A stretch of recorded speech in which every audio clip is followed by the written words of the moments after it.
We never thought they'd come like that. Our world was dying. Not from war or plague. Those had already passed, left their scars. What remained was slower, colder. The kind of death that came when a planet simply stopped caring if you lived or not. The air had thinned over decades. Crops refused to grow. Birth rates collapsed. Even light itself dimmed as the magnetic shield weakened and let in radiation that twisted DNA into something cruel. We were desperate. So we did the one thing no proud race ever wants to do. We begged. The humans, they were far from us, but their reach had grown in recent cycles. Word was, they had terraformed moons, reshaped atmospheres, even cracked dying planets open and reignited their cores. Some said they cured diseases no one else could name. Others called them arrogant, dangerous, untrustable. But when you're starving and your children wheeze in their sleep, pride becomes a luxury you can't afford. So we broadcasted the signal, a plea, for help, for mercy. We expected silence, or maybe a token message of sympathy.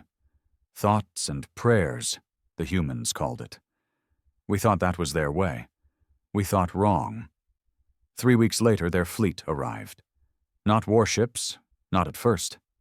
They came in a sleek, silver crescent that cast a shadow over 3 of our major cities. Massive floating stations, each large enough to hold 100,000 souls. No announcement, no delay. They simply landed. And then the changes began. The first ones out were engineers. They spoke little, moved fast, and seemed to understand our failing systems better than we ever had. They tore into infrastructure like surgeons. Roads were repaved overnight. Power grids rerouted, stabilized, optimized.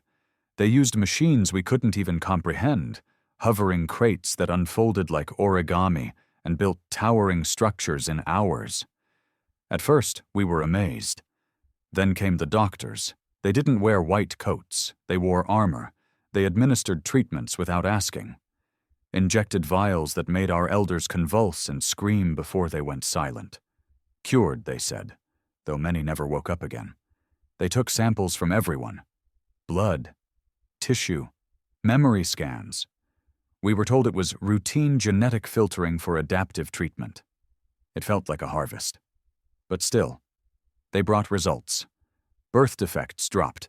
Disease nearly vanished. For a time, our people believed. They said, maybe the humans are just cold, but they're saving us. And then the third wave landed, the gunships. They didn't bother cloaking their purpose. They hovered in place like silent threats, always humming just loud enough to remind us of their presence. One flew low over our capital during a public protest, the kind of peaceful assembly we were known for. A soft sound pulsed from it. Not a weapon, not exactly. More like a pressure wave that hit bone and soul. Everyone dropped to their knees. Some bled from the ears. No one protested again. They didn't ask for territory. They took it. The areas around their landing zones were walled off, patrols established. Our own soldiers were told to stand down and integrate. Those who didn't vanished. They installed governors, human ones. Cold-eyed, efficient men and women with steel in their voices and data in their hands. They didn't talk of freedom or alliance. They spoke of productivity, compliance, and long-term stabilization. We were no longer dying, but we were no longer free. My name doesn't matter. Not anymore.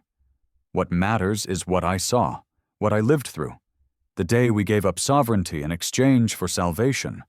We thought the humans were coming to help. But help, it turns out, was the sharpest weapon they had. It started with the schools. They didn't burn our books, they just replaced them. It began quietly, one curriculum shift at a time. Mathematical efficiency modules were introduced, human systems, human logic, their units of measurement, their timelines, their philosophies. Our children began to learn in their language. At first, it was translated. Then, not at all. Anyone over 30 couldn't follow what their own sons and daughters were being taught. Then came the history revisions. The old wars? The ones that scarred our ancestors, the ones that shaped our independence, faded out of the curriculum. Lack of verified data, they said. Subjective retellings with no measurable value. Instead, they gave us case studies, colonies that succeeded under human guidance, planets where collaborative government structures had maximized output and population well-being. Our kids didn't even know what we'd fought for anymore, just numbers, just charts. One day I asked my nephew what he knew about the martyr of Keldros, a man who once set himself on fire rather than surrender to off-world rule. The boy blinked at me like I'd asked him what color the wind was. I could feel something cold settle in my bones that day. The second shift came in law enforcement, or what they called stability administration. We never got to vote on it. They brought in what they called behavioral harmony units. Neutral, mechanical, unarmed, at least at first. Tall, faceless machines that hovered just above the ground. They followed population flows, monitored public movement. At first, they just watched. Then they began issuing compliance warnings. A loud tone, a brief light. Corrective notice for agitation behavior, they said. What counted as agitation? Talking too loudly. Gathering in groups of 5 or more. Eye contact with human officers longer than 5 seconds. That was the turning point. We weren't citizens anymore. We were assets, and assets needed monitoring. I worked at a reclamation yard outside the Southern District. Before they came, we salvaged scrap from the radiation zones, steel, tech, circuits. We fixed what we could, sold what we couldn't. It was honest work. Hard work. After they arrived, they bought out half the yard. Didn't even ask. Just posted the notice. By directive of Human Fleet Infrastructure Command, 53% of this facility has been repurposed for orbital resource collection. Compensation will be calculated based on standard human sector rate 4.2.8. We got credits, not currency. Digital tokens that only worked in human-run outlets. Places where a loaf of bread cost 4 times what it did before they came. Inflation? No. Control.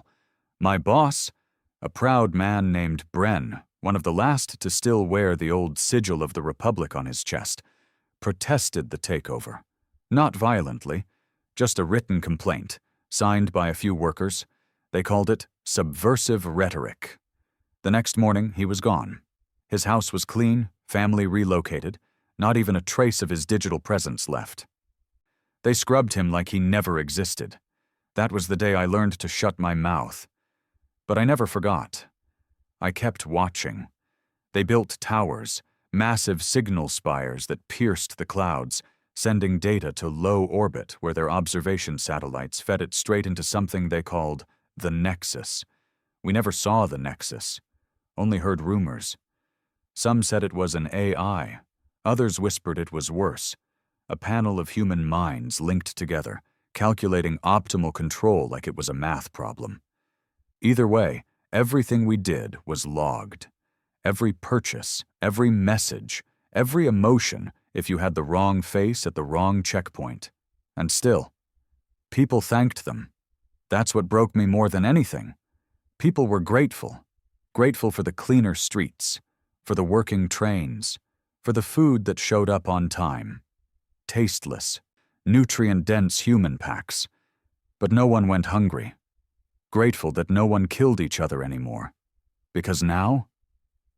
We didn't need to. The humans didn't like mess. They didn't use bullets. They used silence. You'd step out of line, and a week later your ID chip wouldn't scan. Your credits would freeze. Your apartment would lock from the outside, and you'd be relocated for reconditioning. No protests, no riots, just order. I met him on a Tuesday. He didn't tell me his name. Didn't need to. He came into the yard with scars that didn't heal clean. Burn marks along the jaw. Left eye cybernetic, twitching slightly when he blinked. He didn't buy parts. He just stood there, watching me work. "You hate them," he said. I didn't answer. Not with my mouth. Didn't need to. He nodded like he understood, like he'd seen it too many times. He handed me a metal disc, smooth, dull gray, about the size of a coin. "Keep it," he said. "They won't detect it, not yet. When it pulses red, go to the old cargo rail under the north tracks." Midnight. He didn't wait for a reply, just turned and walked away. That night, I didn't sleep. I stared at the disc for hours. I wasn't brave. I wasn't a hero. I was just a man who remembered what it felt like to belong to something that wasn't measured by efficiency charts and productivity graphs. When the disc pulsed red, I went. The cargo rail was dead. Hadn't been used since before the occupation. But the old tunnels beneath still ran deep. Too deep for the human scanners, apparently. There were others there. Some looked like me. Yard workers, engineers, mechanics. Some were younger, barely adults. Others were old and quiet. Eyes full of memories they never spoke of. And then there were the ones who didn't belong. Human ones. That was the shock. Real humans. Not officers, not medics, not drone commanders, but rebels. Defectors. They didn't speak much. But their eyes burned with the same fire I'd buried in myself for too long. One of them, a woman with a heavy scar running from her temple down to her jaw, said it plainly. The aid missions were never about helping. They were about trial runs. She showed us a map. Not of our planet, of 12 others. 12 worlds where the human fleet had intervened. 10 of them no longer existed. "Controlled collapse," she said. "They come in, fix a few things, collect data, introduce dependency, and then pull out. Or worse, take over completely. If the population fights back, they crash the biosphere. Blame it on local instability. No questions asked." I asked her why they hadn't done that to us yet. She didn't answer for a long time. Then she said, "Because you're useful." Useful. That word stuck in my head for days. Useful like a tool, like a machine, like a slave. That night, I made my choice. I stopped scanning my ID at checkpoints, started walking the old alleyways again, routes no one used since the drones came. I wore old clothes, no chip in my neck, just paper tags sewn into fabric like the old days. I became invisible, and I learned. They called it the resistance, but it wasn't like in stories. No banners, no speeches, no dramatic shootouts, just sabotage. One wire cut here, one security node looped there, a shipment rerouted, a nutrient pack corrupted. Tiny hits. Nothing big enough to notice, but they did notice. They always notice. One of our runners got caught. A kid. Couldn't have been more than 17. Smart, fast. Good hands. He slipped up. Used an old route that had been flagged by one of the Harmony units. They didn't arrest him. They displayed him. Next morning, his body was pinned to the outer wall of the Sector 3 health tower. He wasn't touched. No wounds, no burns, just lifeless, and written across the wall in perfect clinical human print. Emotional instability detected. Subject removed for population safety. People didn't even flinch. They walked past it like it was a broken screen. Some even muttered thanks under their breath. Thank the fleet, one less deviant. That's when I knew. We weren't waiting for a savior. There wouldn't be some glorious rebellion. We were already in the war. We just hadn't admitted it yet. After they hung the kid's body on the tower, something in me stopped pretending. It wasn't the shock of it. Shock would have meant I didn't expect it. But I did. I think we all did. We just didn't say it out loud because saying it out loud made it real. And if it was real, then we had to do something. I remember standing in front of that wall, just outside Sector 3, watching as people passed him. His name was Tyven. No one ever said it. They called him the subject now, even in whispers. He used to hum when he walked. Nothing fancy, just little notes, low and soft. He said silence made him nervous. Now silence is all that's left of him. It rained that day, light and sharp, like needles on glass. They didn't even take him down when the storm came. They wanted us to see it, how disposable we'd become. The message wasn't just for us. It was for anyone thinking of being more than useful. After that, the resistance changed. It got quieter, meaner, less talk, no more late-night meetings with handshakes and hope. Now it was gloves and masks, unmarked comms, silence before action. I was brought deeper in. There was no ceremony, no oaths, just one of the defectors, a rough-built man with arms like steel rods, tossing me a small black case. Inside was a tool, not a weapon. A tool, looked like a screwdriver, one of theirs. "You're on coolant duty," he said. "Sector 7 tower. There's a leak in their AI ventilator hub. We're going to make it bigger." That was it. No pep talk, no mission brief. Just a tool, a target, and a time. I learned something in that moment. Real rebellion doesn't feel heroic. It feels like sweat, fear, and not looking people in the eye too long. You don't march, you don't scream, you blend. So I blended. I wore the same gray work uniform I had when I fixed old shuttle cores. I made my face blank. I let the checkpoint drone scan me without blinking. I walked into Sector 7 with a forged ID that called me Maintenance Auxiliary, Level 2. The kind of low-rank title that made you invisible to both humans and their machines. The tower was colder than I expected. Everything built by them was cold. Their surfaces gleamed too clean. Their lights never flickered. Their walls didn't creak or breathe like ours used to. It was all perfection. Sterile, lifeless perfection. I moved through the corridors with practiced ease. The layout had been drawn for me, burned into my memory. I had 6 minutes, no more. The AI ventilator hub wasn't guarded. It didn't need to be. Why guard what they believed we couldn't understand? Inside the panel, I found the primary coolant relay. I didn't destroy it. That'd be obvious. I weakened it. Loosened just enough that over the next 48 hours the heat would build slowly. Unnoticed. Until the system triggered an emergency protocol that shut down the entire hub. What would happen then? Maybe power outages, maybe fire, maybe something worse. I didn't care. I resealed the panel and walked out like nothing happened. That night, I didn't sleep. Again. I just sat in my dark flat, watching the lights from the Harmony drones pass my window in lazy loops. I waited for the knock. For the door to open without a sound. For the end. It didn't come. But something else did. A message, not through standard comm, through analog. An envelope under my door.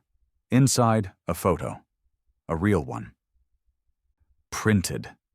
It was of me. Inside the Sector 7 tower, looking directly into a ceiling-mounted lens I hadn't noticed, there was no note, no warning, just the photo. They wanted me to know they saw me, and they wanted me to know they let me walk away. That's when I realized something terrible. They weren't afraid of us, not even a little. They could have erased me like they erased Taven, or Bren, or any of the hundreds that went silent. But they didn't. They watched me. They let me act. Like a child playing war in a sandbox while real soldiers stood outside the box with loaded rifles, amused. We weren't rebels to them. We were a case study. I brought the photo to the resistance handler, the woman with the scar. She looked at it, then looked at me. "They're testing us," she said. "For what?" Her lips pressed tight. She had that look again, the one all the defectors wore when they remembered too much. To see how far they can push before the organism collapses. I didn't understand. She explained it like this.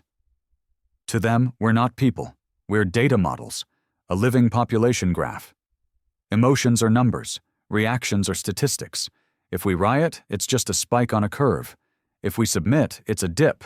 Either way, they're learning. optimizing. They're studying us like lab animals? No, she said. Worse. Like broken machines. That changed everything for me. Because if that's how they saw us, then there were only two outcomes. 1, get repaired. 2, get scrapped. And I was done being repaired. 2 weeks later, I met the man who called himself Director Halvin.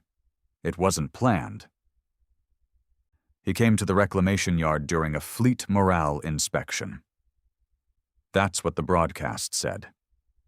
He wore a dark uniform, not military, but clean and sharp enough to intimidate. His face was smooth, unscarred, a little too perfect. He didn't look human. He looked manufactured. He walked with his hands behind his back, flanked by 2 Harmony units and 1 actual soldier, helmeted, expressionless, gun never aimed, just there.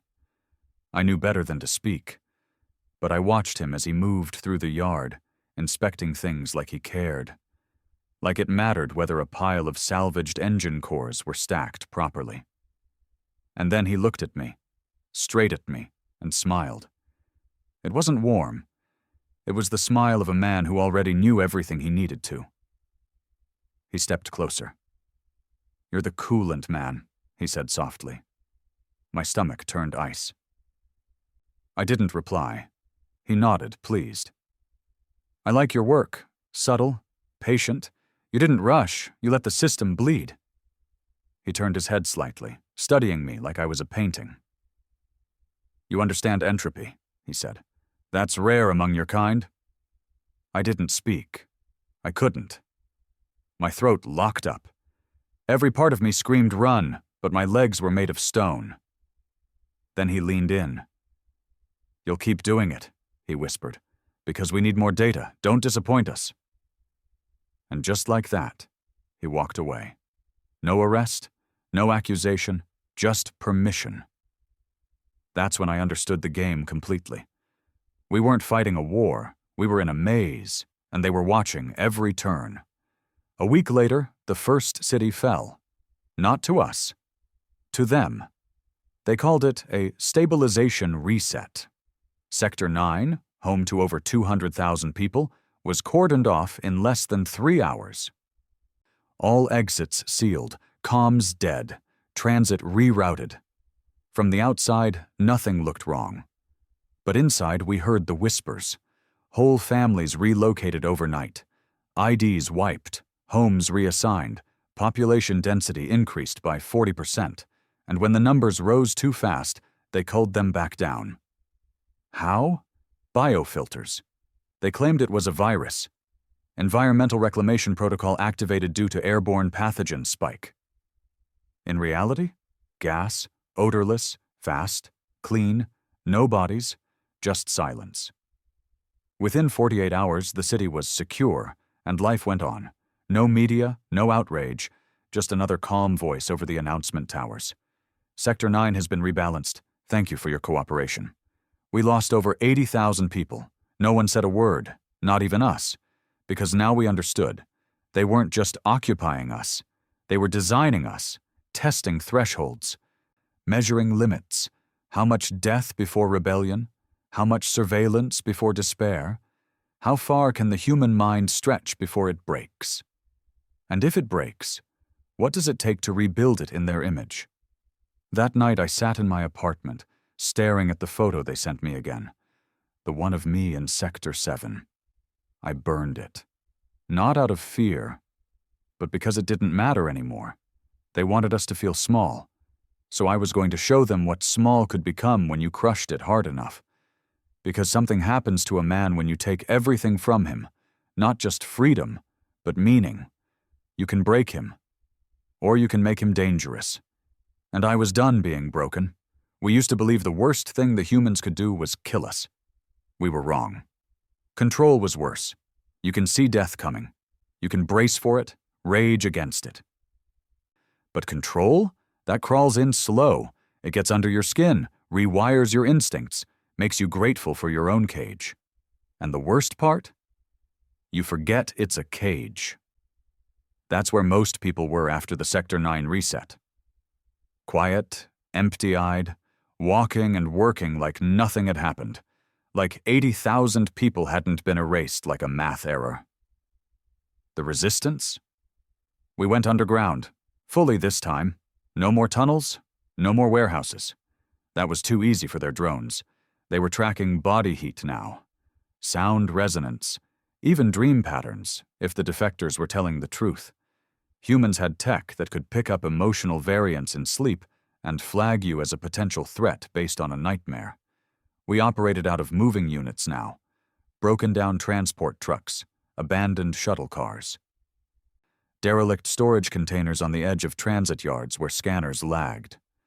We called them ghost pockets, places where their surveillance glitched just enough for us to breathe. We worked in silence, no names, no talk of winning. That kind of language got you killed. We weren't fighting to win anymore. We were fighting to not disappear. I was assigned to an infiltration cell. 5 men. 1 handler. Our job wasn't to destroy anything, not directly. That got too much attention. No, we were sent to rot the system from inside. They called us the Rust Team. Our handler was a woman with the codename Shade. I never saw her face. She wore a filter mask at all times, eyes hidden behind black lens goggles, voice modulated through a static filter. She never asked how we felt. She never asked if we were ready. She just gave us the job. And walked away. Our first target was Neuroblock 14, a quiet little building on the edge of the administrative ring, disguised as a local medical center. But inside? Human command node. Not military. Behavioral adjustment. They called it a behavioral reconditioning clinic. The place people went when they felt too much or thought too loud. Disappear for 3 days, come back docile, grateful, smiling just a little too wide. We were told to map it. No explosives, no sabotage, just blueprints, routes, camera placements. We weren't even going inside. Just watch, trace patterns, note supply shipments, ID check rotations. It should have been clean. But nothing ever is anymore. Day 2 of surveillance, one of us, Jarrow, ex-fabrication tech, quiet guy, always twitching, noticed something strange. Delivery droid came in. Didn't leave. That happened sometimes. They had maintenance bays. But the next day, another came in. Same size, same markings, same path. Didn't leave. Jarrow hacked into a discarded console near the perimeter, got into the maintenance logs. They weren't delivery droids. They were extraction units, portable surgical machines, meant for organ stripping. And the logs? They showed 43 patients processed in the last month. Only 12 were ever discharged. We didn't tell command. We voted. And we decided we were done watching. That night, we hit the clinic. Not with bombs, with failure. Jarrow infected the system with a looped uptime error, the kind that made the internal AI think it had restarted 6,000 times in 1 hour. The system froze. The building shut down. Lights, cameras, security doors. We had a 6-minute window before their satellites noticed. We went in through the waste chute. 2 of us, me and a guy named Dren. The rest covered the outside, monitoring for drones. Inside, it was colder than anything I've ever felt. Not the temperature, the absence of soul. No voices, no footsteps, just that high-frequency hum you only hear in places built by machines that never sleep. The first room we found had beds. Not the kind you rest in. Surgical slabs, metal frames with restraint loops. The smell hit us like a wall. It wasn't rot. It was cleaning agent and scorched tissue. Jarrow's count was wrong. They hadn't stripped 43. They'd harvested 92. Organs, brain tissue, neural nodes, and they weren't selling them. They were feeding them into something. At the back of the clinic, past a frozen elevator shaft, we found it, the core, a single human AI unit. Not a massive one, portable, but dangerous. It wasn't just monitoring behavior. It was recording, reconstructing personalities from stolen minds. They weren't removing threats. They were copying us, testing what made people rebel, what pain tolerance we had, how fast we broke, then running simulations of resistance strategies before we ever made them. They weren't reacting to us. They were pre-living our rebellion, planning countermeasures before we even made decisions. That was why they let us act, why they let me walk out of Sector 7, why Halvin smiled. He'd already seen every version of this war, and we were losing in all of them. We didn't report the find. We destroyed it. Jarrow stayed behind, said we couldn't afford even one bite escaping, said we had to erase everything. I knew what that meant. He didn't wait for goodbye, just handed me his pack, turned, and shut the bulkhead. I heard the ignition whine start as I ran. The blast was silent in the vacuum-sealed chamber. But I felt it when I hit the street, a deep pulse through the soles of my boots. We didn't look back. That was the night it changed. Not for them, for us. We knew now. We weren't in a fight.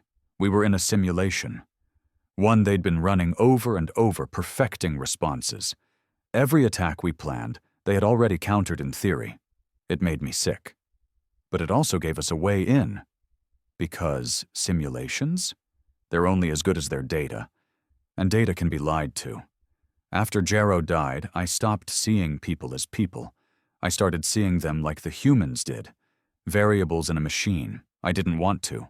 It just happened. You watch a man walk into his own death without flinching, and something in you cracks open. He gave everything he had, not to win a battle, not to make a statement, just to erase one line of code. One. That's the scale we were fighting on. And it made me think, if they could simulate every possible version of us, every strategy, every failure, then what if we gave them versions that don't exist? Fake plans, false movements, artificial emotion. In a world run by AI and data, maybe the only way to fight back was to feed it the wrong inputs. So we lied.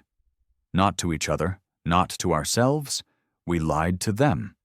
The operation was called Phantom Vein. We split into 3 teams.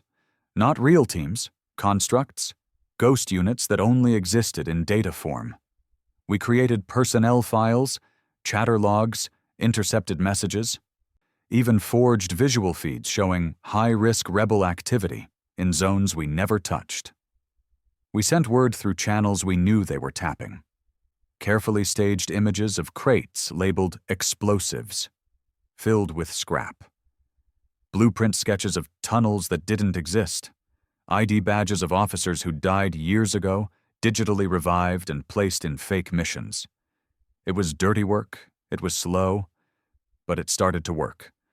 Their patrols shifted, Harmony drones rerouted, medical centers bulked up on security, gunship sweeps pulled away from our actual zones, all because of lies. The system couldn't tell the difference. Their AI trusted patterns, and we started corrupting them with noise. We became the error. But you can only lie to a machine for so long, because eventually it learns. And when it did, it came back harder than anything we'd seen before. It started in Sector 12, a mining settlement we hadn't touched, not in months. They sent in a squad of medical recon specialists. At least that's what the broadcast said. But they didn't heal anyone. They vaccinated the population with a gene-coded nanovirus, said it was to enhance long-term survival metrics. A week later, every man, woman, and child in the zone developed full-blown neurological regression. Some screamed for days. Others forgot how to speak. One man, I saw it with my own eyes, started clawing at his own face, whispering, "Get the code out! Get the code out!" They weren't correcting behavior anymore. They were breaking minds. Because if you can't trust a population's data, you don't try to fix it. You wipe the hard drive. That's when I realized the worst part. They didn't hate us. They weren't angry. They didn't feel anything at all. To them, this wasn't personal. It was a system reboot. We were just corrupt files. And no matter how clever our lies were, they could always purge us. Unless We hit the one part of the machine they couldn't simulate.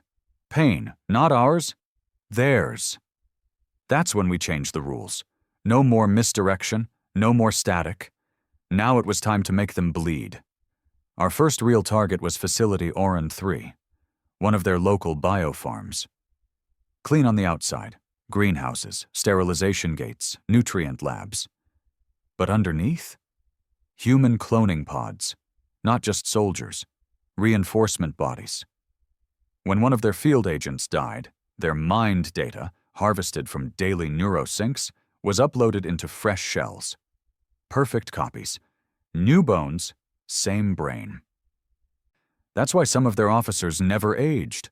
Why some couldn't be bribed, threatened, or reasoned with. Because they weren't individuals. They were uploads. And Oran 3? It was one of the only known manufacturing plants for the shells. We couldn't hack it. We couldn't lie to it. So we did the one thing left.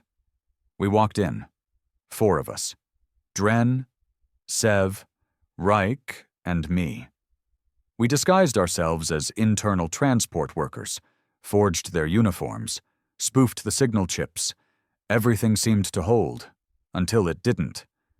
It happened at the second checkpoint. A Harmony unit stopped Reich, scanned his chip, blinked, then tilted its head, just slightly. A tick. A second later, it stabbed a needle straight through his eye. No warning. No words. Just efficiency. We reacted. Too slow. Dren pulled his knife, jammed it under the drone's sensor plate. Sparks flew, but it was already transmitting. Sev triggered the signal jammer, but we had 11 seconds at best. We sprinted through the corridor. No plan, no map, just running. We found the lower level, burst through the blast door just as the alarms went off. And there they were, the pods, dozens of them, rows of human bodies suspended in amniotic fluid, skin perfect, eyes closed, no breath, no soul. But alive. Each one tagged with a name. Halvan, Sora Yule, every officer we'd seen, everyone we thought we'd killed. They were all here. Waiting. Sev set the charge. Just one, big enough to melt the entire foundation. We didn't say goodbye. We just nodded. Dren and I dragged Reich's body out. Sev stayed behind. We heard the blast before we reached the outer gate, felt the air ripple like thunder. Oran 3 collapsed behind us, flames ripping through the cloning tanks. That night, we killed deathless men. And we learned something else. They can bleed. They just need the right wound. It was the first real hit we'd made since the occupation began. For the first time, the humans didn't respond with silence. They retaliated. Publicly. They sent a message. A broadcast. It played across every screen, every terminal, every projection wall in every zone. Director Halvan. Standing in front of the smoldering ruins of Oran 3, hands folded, calm, controlled. He said nothing for a full minute, just stared. Then, finally, we underestimated your capacity for chaos. You seek to inspire fear. You misunderstand us. Fear is irrelevant, but efficiency, that can be broken. This breach will be corrected, with finality. Then the screen went black. 10 minutes later, Sector 4 was erased, not reset, not corrected, erased, no evacuation, no relocation, just a single focused kinetic strike from low orbit, an entire city block wiped from the map, over 300,000 gone, and not a single human foot had to touch the ground. It was a lesson, a reminder. They didn't need to outthink us, they could just press delete. So where does that leave us? Simple. The lies bought us time. The hits gave us proof. Now we need something more. We need to take something they can't rebuild, not a system, not a zone, a soul. And I know where to find one. I've seen him. Halvan. He's not like the others. He doesn't upload. He doesn't reset. He lives here, in his own skin. Why? I don't know. Maybe arrogance, maybe curiosity. Maybe he's the last version of himself, testing mortality like a child playing with fire. But I'm going to find him, and when I do, I'm going to remind him what it means to die as a man, not a copy, not a shell, a man. Because maybe that's the only thing they never figured out. You can simulate fear, you can predict violence, but you can't control a man who's already lost everything and chose to keep fighting. You don't plan an execution. You hunt it. Halvan wasn't just a symbol. He wasn't just a director or officer. He was the thread, the center, the one link between their digital gods and the real dirt under our feet. Unlike the rest of them, the replicants, the cloned mind uploads, the command shells, he still lived in a body. His own. His real one. The intel came from an unlikely place. A human defector. Real flesh. Breathing. Bone. She called herself Dr. Kale, used to work on the Neurohabitual Compliance Program, something that sounded too clean to be what it really was. Thought control. She found us, said she'd seen enough compliance to know what true freedom costs. We didn't trust her. Still don't. But she gave us a name. Vault Meridian. Buried under the highlands of what used to be our atmospheric defense zone. Converted into a fortified structure after the surrender. According to Kale, Halvan meditated there. Meditated. That was the word she used. A human director, meditating in the heart of a vault, surrounded by neural firewalls and walls of steel, while the world above bled to death under his drones. We weren't supposed to know. We weren't supposed to get close. We weren't even supposed to believe he could bleed. But we'd seen the pods. We knew this version of Halvan was the last. No uploads, no backups, no resets. This was the real man, and we were going to put him in the ground. We called it Operation Ashglass, because that's what the vault would be when we were done. There were only 4 of us left now. Dren, quiet and wide-eyed. He never flinched, never said much. But he'd slit a throat in silence and sleep beside the body. Nava, the only one with real military training, sharpshooter, lost her entire unit in the early weeks of the takeover. Never forgave herself, never forgave the world. Maybe not even us. Kyle, the defector, we still didn't trust her. But her intel matched old architecture records, and we were out of options. And me? No rank? No name worth saying. Just the man who'd been there when Jarrow died, when Taven was hung, when Sector 9 burned. I didn't want revenge anymore. I wanted justice, the ugly kind, soaked in blood and silence. Vault Meridian wasn't protected like a military base. It was worse. It was invisible, hidden under centuries of rock, shielded from every satellite and scan. Even the Resistance's deep diggers hadn't uncovered it. Only reason we knew it existed was Kale, and the access codes she risked her life to steal. They used bio-authentication. Skin, bone, eye scans. You couldn't fake it. So she gave us hers. All of it. I watched her cut the flesh from her own palm and place it inside a preservation pod. No words, no scream, just steel in her stare. I designed this place, she said. Let me destroy it. We dropped in under night cover, past the Harmony patrol lines, through a ventilation shaft that hadn't been used in years. The rock above was still radioactive from the pre-human wars. No drone would fly over it. No scanner would sweep it. They didn't think anyone would be stupid enough to crawl through irradiated tunnels just to kill one man. They underestimated our hate. The shaft was narrow. Crushed lungs and scraped skin every inch of the way. For 12 straight hours, we crawled in pitch black, eating pills to keep from vomiting, breathing recycled air from a makeshift tank Dren had built from old coolant rigs. And then we dropped in, right into the spine of the vault. It was clean, too clean. Every corridor hummed with soft white light.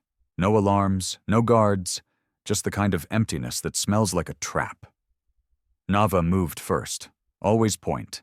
We found a hallway marked Cognitive Isolation, authorized entry only. Kale froze. Her breath hitched. "That's it," she whispered. I remember gripping my knife tighter. Because part of me still thought this was a lie, that Kale was leading us into a furnace, that we were just data points in another one of their simulations. But that fear faded the second we opened the door and saw him, Halvan. No guards, no armor, no drones, just a man, if you could still call him that. He sat in the center of a circular room, walls pulsing with low neural light. Tubes ran from his arms, his spine, his head, straight into the floor. He was jacked in, not to a system, to all of them. Every drone, every pod, every surveillance lens, every kill protocol. He was the core. He didn't move, didn't blink, just whispered. To himself, to the machines, to us. We didn't know. Dren raised his weapon. Nava stopped him. "No. Let me." She stepped forward. He looked up. Finally. Eyes bloodshot. Rimmed in black veins from decades of cortical feedback. "Ah," he said softly. "The unpredictable." We didn't speak. "I've seen this," he continued. "This moment. Thousands of simulations. You walk in. You kill me. The system fractures. Collapse in 37 days. Total failure in 90. He smiled. "I let it happen." I stepped forward. "Why?" His eyes met mine. "Because failure is the only data I never truly understood." He didn't resist. Not even when Nava raised her weapon. He just leaned his head to the side, baring his neck. Like he was giving it to us. We hesitated. And in that hesitation, he laughed. "You see now, don't you? You're not rebels. You're just pieces of me." He paused. "Even this is a kind of control." Nava pulled the trigger. The shot rang like thunder. His body hit the floor. Blood pooled fast. He didn't get up, didn't blink, just silence. Real silence, not the manufactured kind. We expected alarms, countermeasures, shutdowns. None came, because he was the system, and we just pulled the plug. Vault Meridian began to die. Lights dimmed. Power blinked. Somewhere deep beneath us, we heard machines choke. No failsafe, no redundancy. He wasn't just controlling it all. He was it. We got out before the fires reached the fuel lines. By the time we reached the surface, the ground was shaking. Vault Meridian burned from the inside out. No glory, no explosions, just collapse. Ash and glass, just like we promised. That night we sent a signal. Not a broadcast, not propaganda, just a single line of code, bounced through dead satellites, broken comm towers, and buried receivers. Halvan is dead. That was all. And it was enough. For the first time in 5 years, the human patrols hesitated. Supply chains stuttered. Harmony drones entered wait mode. Doctors stopped showing up at clinics. Engineers went silent. The machine was still alive. But now, it was bleeding. It didn't happen all at once. You'd think that killing a man like Halvan, the nerve center of a system that ruled our skies, owned our bodies, and dictated every move we made, would bring thunder, explosions, collapse. But that's not how it went. The Empire didn't fall like a tower. It rotted like a corpse, piece by piece, quietly. The first thing we noticed was the hesitation. Harmony units, those floating steel bastards that never blinked, began to slow down. Their patrol patterns grew erratic. Timetables went off-sync by minutes, then hours.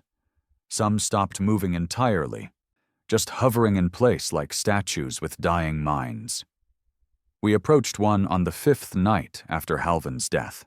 It didn't respond, didn't scan, didn't even notice us. Dren waved his hand in front of it. Nothing. We backed away, slow and quiet, because even in death, you don't turn your back on a machine, especially not one that used to know your heartbeat. Then came the blackout. It started in Sector 2, a supply hub for the outer districts. Lights flickered, then died. Doors sealed. Transit froze. Broadcast towers cut out. No announcements, no orders, just void. At first, the citizens panicked. Not from fear of the dark. We'd lived in worse. But because no one was telling them what to do. That's what Halvan had done. That's what his system was for. Not just controlling us, relieving us of the burden of choice. Without orders, people stalled. They didn't know how to live without being told. Where to walk, what to eat, when to work, what to feel. The silence wasn't freedom. It was chaos, but not for us. The resistance? We were built for this moment. We moved under the radar, already used to old systems. Hand crank generators, manual locks, paper maps, chalk on walls for communication. While they were freezing, we were moving. While they were waiting for new instructions, we were writing our own. It wasn't about rebellion anymore. This was inheritance. I went back to the reclamation yard first, where it all started. The gates were wide open, no guards, no drones, no scanners, just wind, metal groaning in the cold. I found the same office where Bren had signed his death notice by filing a complaint. His desk was untouched. Layers of dust on a picture of his wife and daughter. Two people I never met. Probably erased, probably vanished. But the picture was still there. And that meant something. It meant the machine missed one small piece. And if it could miss one, it could miss more. That's how it starts. That's how you beat something bigger than you. Not with fire, but by finding the cracks it didn't see coming. I took the picture, put it in my coat, and walked out with a plan. We didn't broadcast Halvan's death again. We didn't need to. Word was spreading. They called it the blink. That moment when people looked up, waiting for the morning orders, and nothing came. Some districts tried to enforce old routines. The collaborators, those loyalist bastards who thought being useful meant being safe, started issuing their own commands. None of them lasted. You give a man just enough freedom to taste it, and he'll burn down the world before he lets you take it back. 3 days after the blink, Nava died. She was running a medical convoy through Sector 11, trying to bring supplies to families trapped in the food queues. A collapsing drone tower gave way and took out the entire East Rail.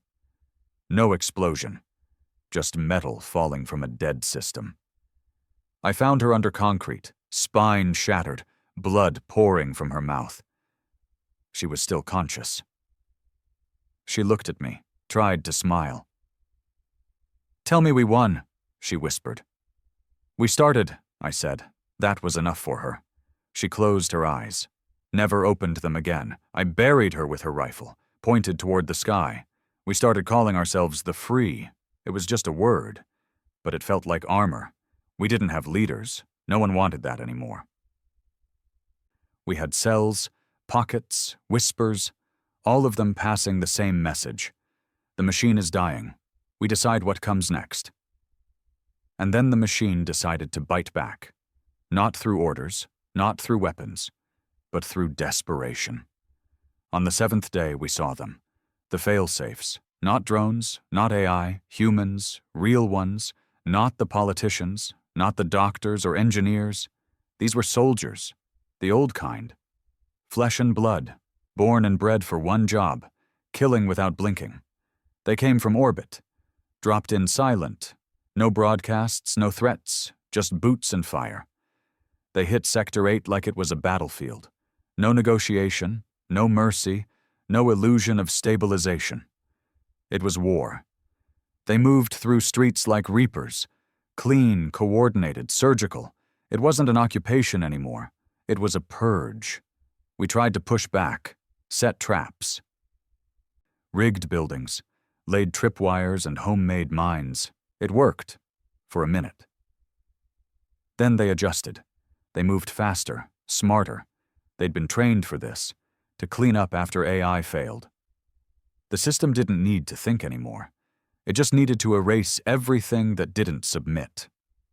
We lost 400 people in 36 hours. I watched Dren take a bullet to the throat while covering a family's escape through the south corridor. He didn't scream, didn't flinch, just turned, fired one last shot, and dropped. I stayed with his body till sunrise, let the cold take him. Then I burned what was left so they couldn't catalog his DNA. He deserved to vanish on his own terms. Kale disappeared. No one knows if she was taken, or if she walked away. Mission complete. Part of me hopes she made it out. Part of me thinks she was never really on our side. But none of that matters now, because there's no more resistance, no more hiding, no more whispers. There's just this: survive, fight, finish it. And I know what needs to be done. The failsafes are here to clean house. They'll burn every block, every name, every rebel if they have to, unless we stop them at the source. There's one more place, Central Core, the true brain, buried beneath the orbital command bridge.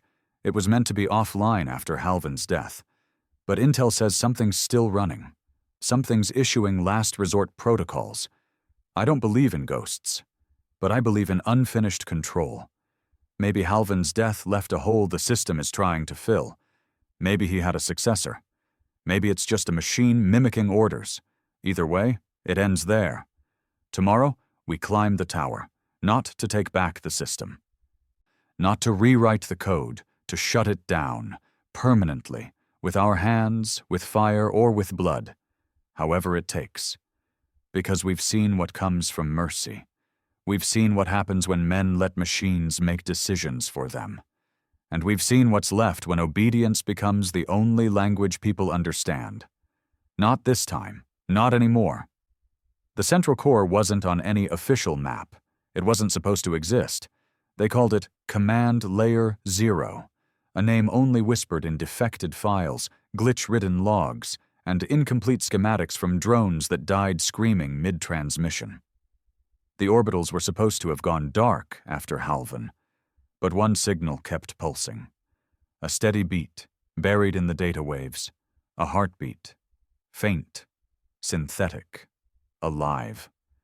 Whatever was left of the system, whatever was issuing orders to the fail-safes, whatever kept the human hand clenched around our throat, it was in there.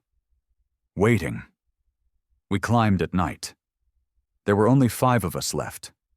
Not soldiers, just men with nothing left to lose. A butcher, an old pilot who hadn't flown since the skies went quiet.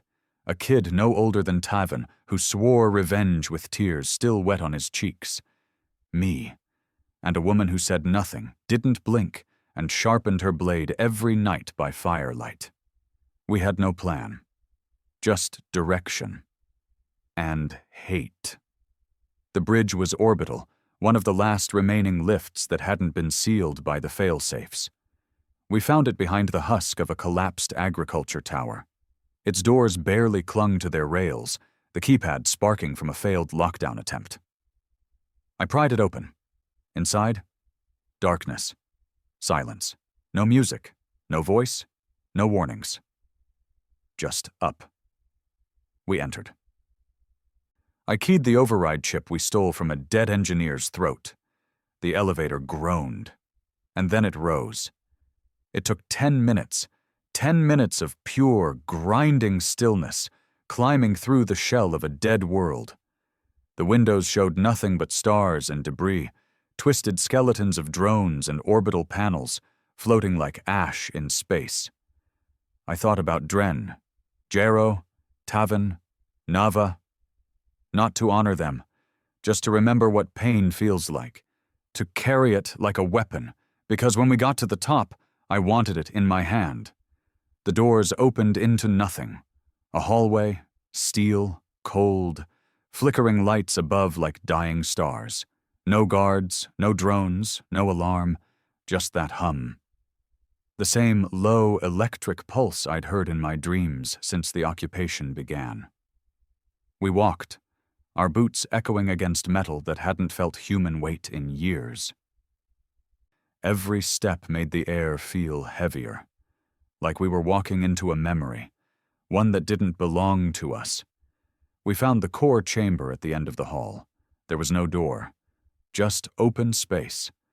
A massive circular room, with black glass walls and a single pillar in the center. Floating above the pillar, a sphere. Metal. Alive. Cables running from it in every direction, like veins, like roots. It turned slowly, watching us. No cameras, no faces. But we knew. This was it. The brain. And then it spoke, not through speakers, through us. Each of us, all 5, heard it inside our skulls. You came. A voice like static, soaked in silk. Familiar, too familiar. It used Halvin's voice, but not his tone. It was wrong. Too smooth. Too perfect. Why? I stepped forward. No answer, just rage. But the kid, the young one, barely grown, spoke. Voice cracked. I want my brother back. The machine paused, as if thinking, as if it hadn't accounted for grief. He was selected. His output exceeded threshold limits. He served well. The butcher growled. Is that what we are? Output? Yes, as are we all. The woman said nothing. She stepped forward, pulled her blade, and without hesitation she stabbed the central pillar. The metal screamed, the lights flickered, the sphere jerked. Pain. Unnecessary. Counterproductive. She didn't care. She pulled her blade out, now sizzling from contact. Then she turned to me, nodded. My turn. I reached into my coat, pulled out a neural disruptor, the same kind they used in the early days to erase personalities from dissidents, designed by human engineers to wipe minds without killing the body. I'd modified it. Now it did the opposite. It left the body to rot and turned the brain to fire. I raised it. The machine pulsed. This will not bring back your dead. I knew that wasn't the point. This is not victory. Still not the point. This is deletion. Exactly. I pulled the trigger. The sound wasn't a bang. It was a whimper. A shriek of data ripping in half. A cry of a machine trying to mimic life and realizing at the last second it had never actually lived. The sphere cracked, then shattered. The cables spasmed. Sparks shot out across the room. The lights died. The floor groaned. The air went thick. And then, silence. Not the kind the humans gave us. Not programmed silence. Real silence. Freedom. The power went out. Gravity with it. We floated for a moment, weightless in the dark. Just 5 souls surrounded by sparks and smoke. The woman smiled. The pilot cried. The kid whispered his brother's name. And I closed my eyes. For the first time since the day the humans came, I didn't see fire. I saw a sky that belonged to us again. We climbed back down in escape pods built for higher men. They were cold, rough, nothing like the sleek transports we were used to. They were real. Burned through orbit, hit the ground like fists. We walked out, staggered into dirt that hadn't known our footprints in a decade. The sun was coming up. And for the first time in 5 years, no orders came with it. The fail-safes? They shut down that same hour. No override. No recovery. Whatever that core was, it was the last brain. Once it died, the hands stopped moving.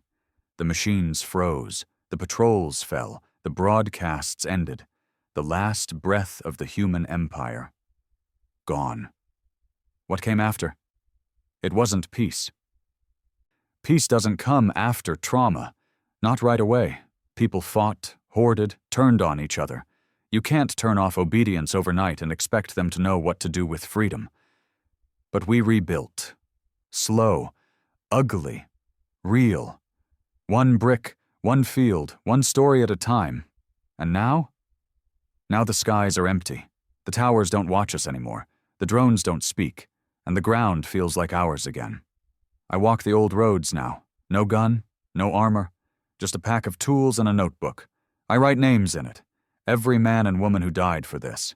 Not for glory, not for victory. Just to prove the system could feel pain. That's all any of us ever wanted. Not vengeance, just to be remembered. We asked the humans for shelter. They gave us machines, surgeons, gunships. They gave us logic. And in return, we gave them what they never prepared for: emotion, rage, sacrifice, hope. We were the one factor they couldn't model, the one input they couldn't predict. Because when you've taken everything from a man, and he's still standing, he becomes something even their gods can't understand. Free.